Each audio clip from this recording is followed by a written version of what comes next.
Hey guys, how you doing? Fragrance Professor back at it again with you.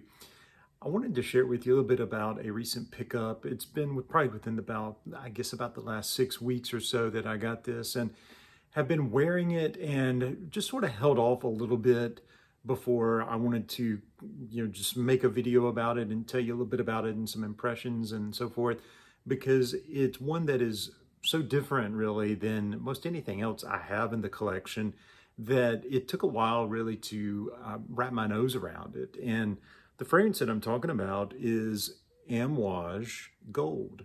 Now, I really do enjoy Amouage fragrances. I have 4 or 5 in the collection, some other dupes and inspired by versions of certain Amouages.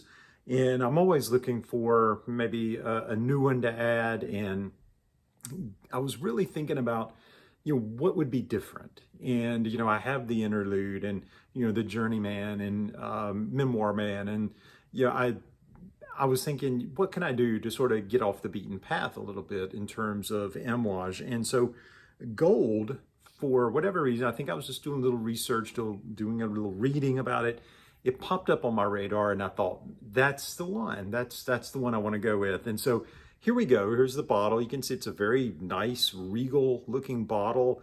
Amouage just has a certain style. And, if you are a fan of Amouage, you have Amouage in your collection, you know that all the bottles really kind of look the same in terms of shape and, a nice heavy magnetic cap and, just the size. This is a standard 100 ml bottle, but this was a little bit different than any other. It just didn't have the DNA, if you will, of the other Amouage fragrances. It's not a spicy sort of, overwhelming incensey type fragrance. This is Gold Man. Now there is a Gold Woman, but this is a very masculine, floral, musky type fragrance. So there are a lot of floral accords and notes in there, like Lily of the Valley. I believe there's some carnation and things like that. But it's almost been compared to the female version of, or excuse me, the male version of Chanel number 5 for women. Okay, if that makes sense. So this is one that when I got in and I wore it the first few times, I'm going to go ahead and spray a little bit. It's really good, but it is very different. Again, it comes across as floral, but there's an underlying muskiness, especially in the base. You have civet and some other musky accords. So it's got this animalic quality. It's a really beautiful scent. I've worn it pretty consistently, and I know you can't quite tell. I don't know if that will show up on camera, but I've put a pretty good dent into it already, just because I've enjoyed it so much, and that's just in the last probably 6 weeks, along with all the other fragrances that I have. So I've really reached for it a lot. It smells a lot different from most anything else that I have in the collection, and I was really happy to get it. This is, by the way, is one of the oldest Amouage fragrances out there.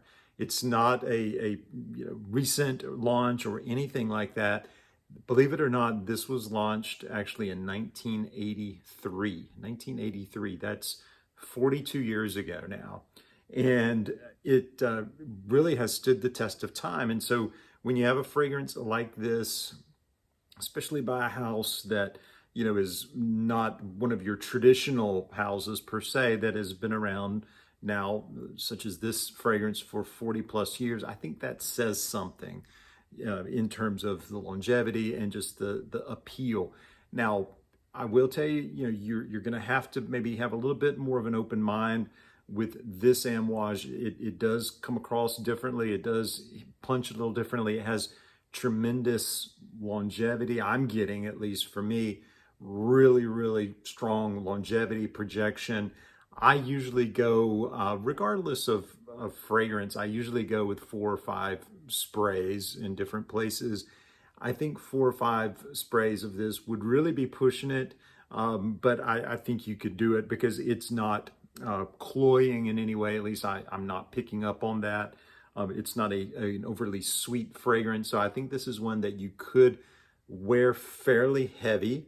at least, within reason. I probably wouldn't go beyond about 5 sprays, maybe, depending on your style and depending on, how it reacts with your skin chemistry. But I believe this is one that you really will enjoy. And, like I said, it's one that has stood the test of time. So I always like, the little historical twist on any fragrance, not necessarily just Amouage, but a little historical twist. For me, I think just sort of adds to the magic and the mystique. So we'll call it good there, guys. I don't really have anything else to share with you about this one.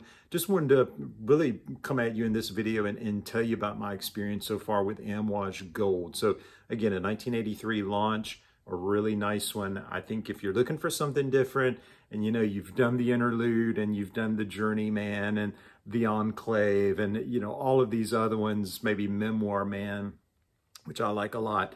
If you've done all that, maybe start turning your attention towards some that are a little bit off the beaten path, like Goldman. So this is, again, one that I've really enjoyed. And if you're looking for something different, I would certainly suggest at least getting your nose on a sample of this and seeing if it's for you, okay? Guys, I hope you enjoyed it. If you did, drop a like and, help me out a little bit with the algorithm. If you haven't yet subscribed, then I would certainly love to have you along for the ride as well. But that'll do it for this episode. I hope to see you again next time. Have a great rest of your day. Talk to you later. Bye-bye.